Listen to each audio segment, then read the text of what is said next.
Beautiful people, what's going on? I hope y'all doing all right out here in this crazy world we're living in. um, I just wanted to take some time to talk a little bit about this Kyrie Irving situation. Kyrie is one of my favorite athletes of all time. When I think about what an athlete is supposed to be, at the end of the day, an athlete is just it's an athletic expression, of the person. And on numerous occasions, I think Kyrie has taken the opportunity to show everybody what he's truly about. He's about love and peace and togetherness and a general respect for not just even all mankind, but all things. He's one of those people who's on, what I would call the universal, the universal mind frame. People who understand that the unicity of things, who can see that underneath all things is the same thing. I'm yet to meet somebody who isn't beautiful, who thinks of life and existence this way. I think Kyrie is falling victim to what has always happened to outspoken people who intend to make changes to society. When they speak up, there will always be a backlash, just as in the past with people like Muhammad Ali and Kareem, before he forgot that activism didn't end in the 60s and 70s. These people at a particular time said things that went against the narrative of the time. They were vilified in certain circles, and they were applauded and held up in other circles. And the same thing is happening to Kyrie. I think that there's a conversation that's happening right now about the relationship between so-called black people and the Jewish community. And when I say the Jewish community, I don't even mean the entirety of the thing, because surely there are people who are involved in Judaism who have no understandings of some of the more business aspects of what's going on. I think that's what's at the heart of what Kanye is trying to say. And I think with Kyrie, he was, as he said, he was just looking into his lineage, trying to figure out exactly who he is and where his people come from. And there's a lot of people who just want him to be okay with this idea of, hey, you're just a black guy. That's all you are. As if that explains everything. Being black is a perplexing situation. It's almost a constant, for some of us, it's a constant unknowing of who you are in this world. And people who make attempts um, into figuring out their history, um, sometimes their history is inconvenient. Um, I think the fact that uh, right now we live in a world who thinks of the Jewish community as a particular thing. There's we have our imagery of it, of a man who's usually woman, usually looking of um, Caucasian descent, and certain uh, and it's sad because they fall into it too. That there's the stereotypes of uh, people in the Jewish community, and I think stereotypes are they're you can look at it one of two ways. It's either heartbreaking or it's hilarious, and I would much rather laugh at the stereotypes that have been given to people who look like me, because why cry about something that is so not even always based on truth, But I was watching a video the other day, and on the video they showed text from old books that said things. This is I think some of these books are from like the 1840s, and some of the things that they said in the book were things that we today may have problems with simply because of we're sort of victim to the time that we live in. We don't understand. We don't have a context. We don't understand that there was a time before, and there were stories that were told before, and those we don't really have good reason to disregard those stories. But in some of these books, they alluded to the idea that there was a time in this world where people routinely believed that if you were, if you claimed to be Jewish or to practice Judaism, that you were a dark-skinned person. That was just assumed. That was just what people. Like, there was a time in the world where people. There was one book, and they said that in Spain at one point in time, I want to say in the 1800s, when people regarded anybody of Jewish descent in Spain, that everybody just believed that it was a dark-skinned person,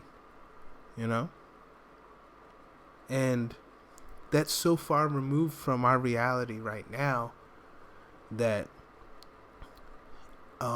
to bring up such things can be seen as hateful, especially due to what has happened to the Jewish community during the Holocaust. And that's I mean, yeah, simply because I'm saying things that people might not agree with does not mean that I condone it's so crazy. Like, that was one of the most disgusting things that ever happened in the history of the world.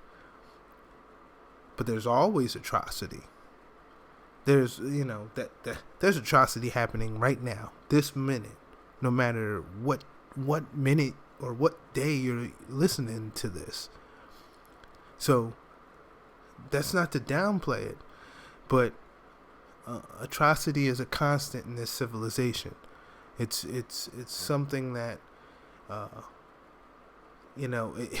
can't see any end to it while things are the way they are.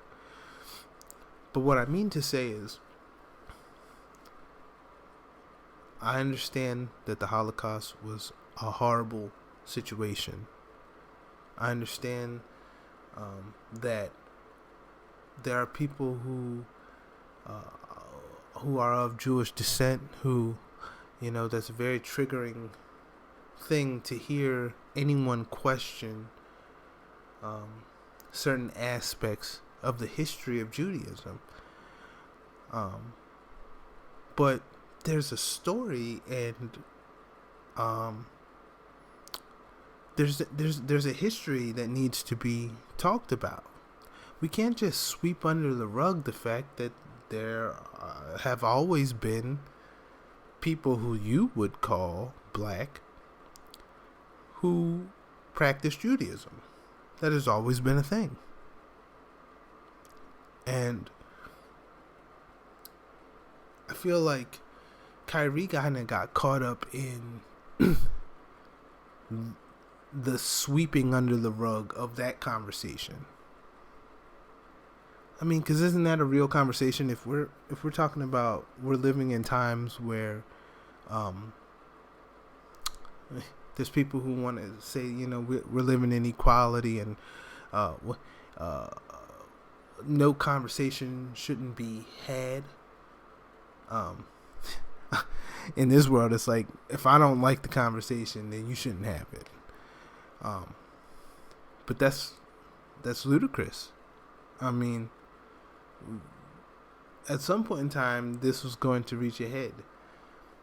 And I think that the real reason why this had to happen was because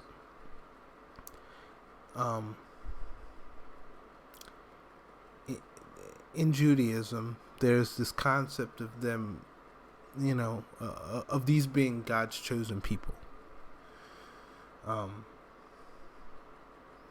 Almost as if to say that other people are not God's chosen people. So in my mind, people love to think that they belong to the best thing.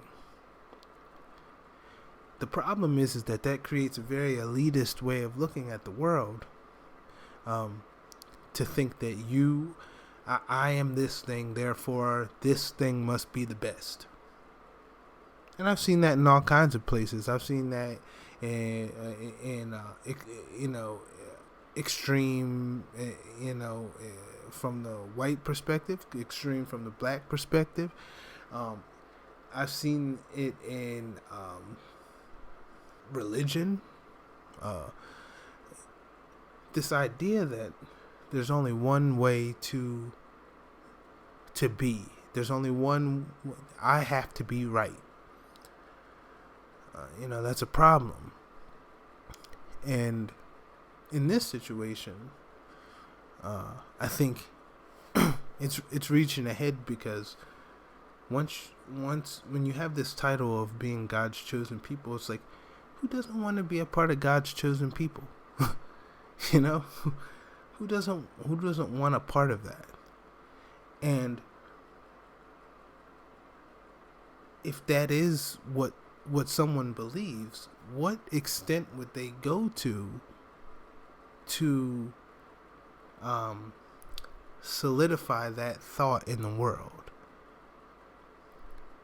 I hate the idea that somebody could listen to me and think that I don't like Jewish people or something, like, because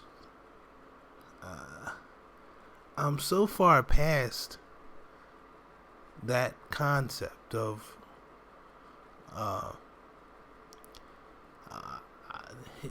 disliking the Jewish people. Like, that's not, like, or any people for that matter. Ultimately, in my best states of mind, when I look out at anyone, I see my brother or my sister. I see, not even that, sometimes I see myself. I see the part inside of them that is the part inside of me, that is the part inside of everything.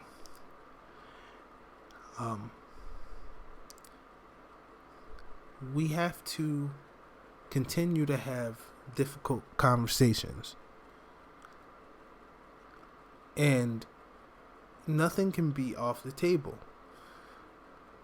if we are to actually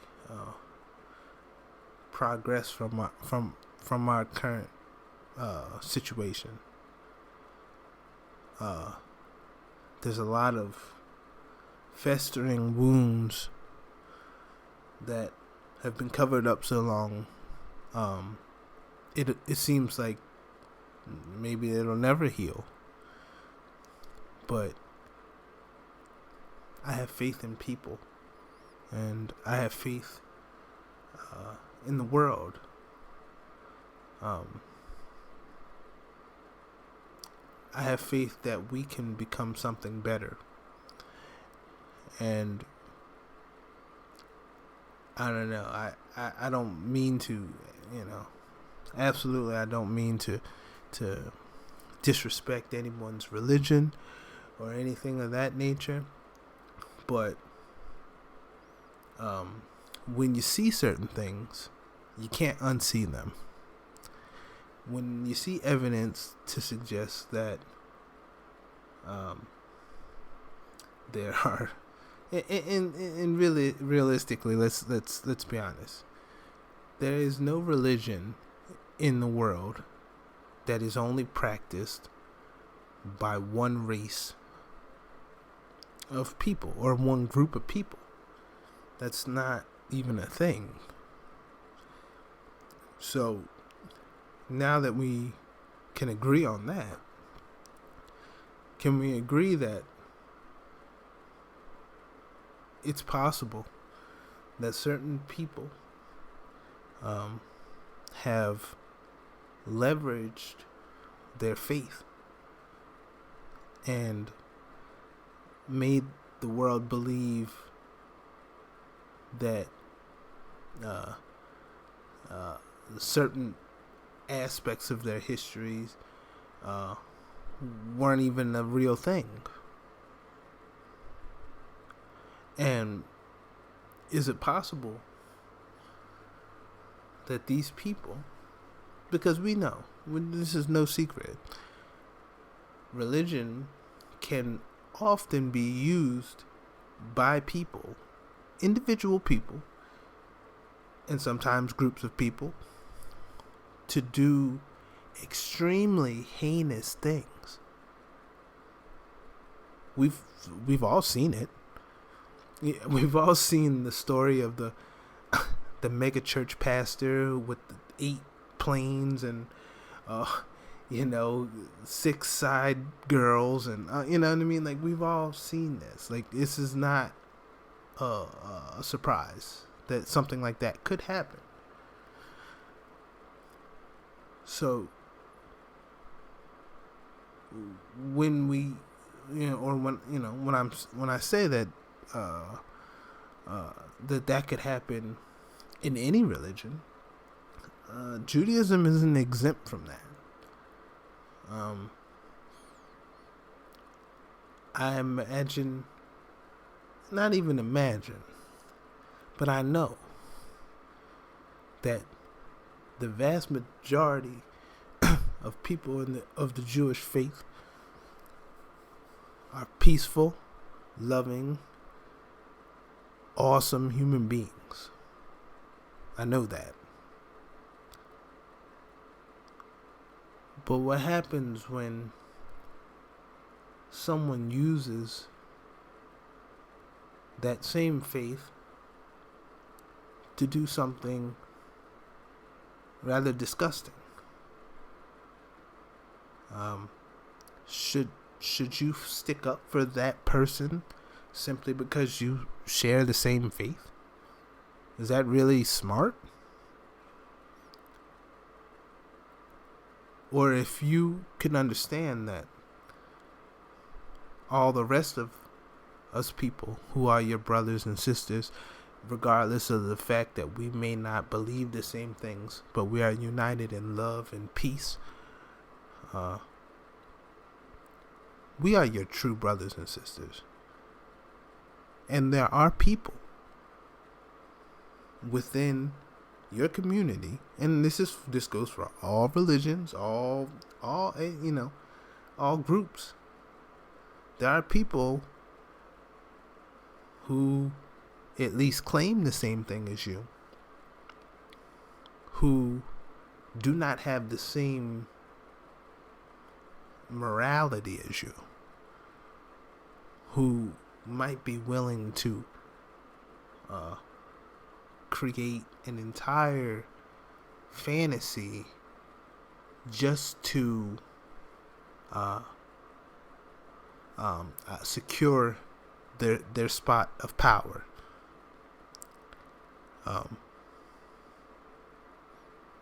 And this is no secret. This is no secret.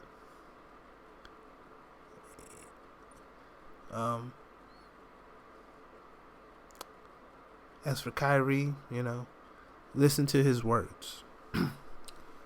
Listen to the tone and the vibration of what he's saying. Understand the look of a man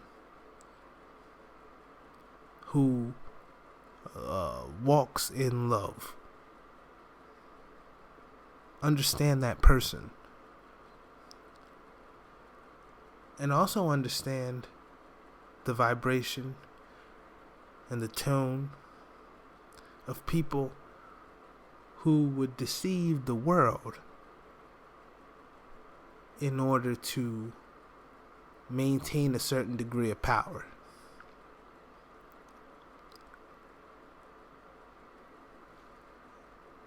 Kyrie is your brother.